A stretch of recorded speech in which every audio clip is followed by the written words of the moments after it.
Welcome to Telugu ఇంటి వంటలు. ఈరోజు నేను పునుగులు చేస్తున్నానండి. మనము ఇంట్లోనే తయారు చేసుకోవచ్చు. ఈ పునుగులు చాలా బాగుంటాయి, టేస్టీగా.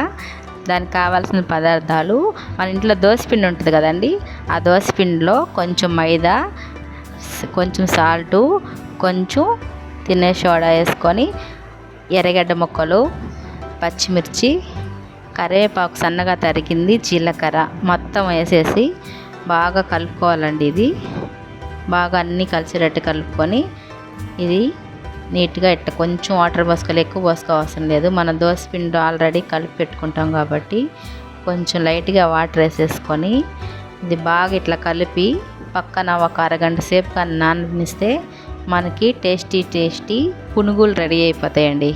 సూపర్ ఉంటాయి ఇవి మా పిల్లలు రోజు సాయంత్రం పూటలు తెచ్చుకొని బయట నుంచి తింటారు. నేను ఇట్లా చేయటం మొదలుపెట్టిన కానీ అస్సలు బయట తెచ్చుకోవట్లేదండి. స్టవ్ వెలిగించి బాండ్లో పెట్టుకొని దానికి ఆయిల్ పోసుకొని ఆయిల్ బాగా వీటెక్కాక మనకి చిన్నగా వేసుకోవాలండి ఈ పునుగులు అనేవి. అప్పుడే చాలా టేస్ట్గా ఉంటాయి. చూడండి, అరగంట తర్వాత పిండి ఇట్లా కలిసిపోతుంది. ఇట్లా ఈ సైజులో మనం చిన్నగా వేస్తే పిల్లలు చాలా ఇష్టంగా తింటారండి. కావాలంటే చేసి చూడండి. ఇట్లాగా చిన్న సైజులో మనం వేసేసుకోవాలి బాండిల్ నిండా ఈ పునుగుల్ని. చాలా టేస్ట్గా ఉంటాయండి ఈ పునుగులు.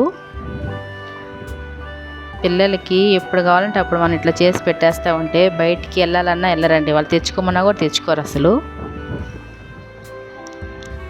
చూడండి ఎంత బాగా వచ్చేసినాయో చిన్న పునుగులు ఇవి.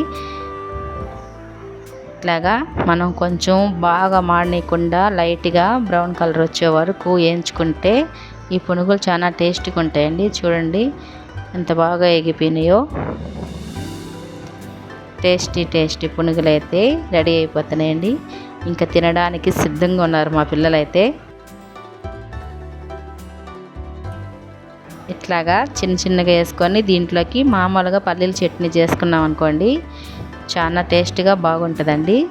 ఇవాళ సాయంత్రానికి మా పిల్లలకి ఈ పునుగులు అయితే నేను పెట్టేస్తున్నానండి. మీరు కూడా తప్పకుండా ట్రై చేయండి. మా ఛానల్ని సబ్స్క్రైబ్ చేసుకోండి, లైక్ చేయండి, షేర్ చేయండి. Thank you for watching.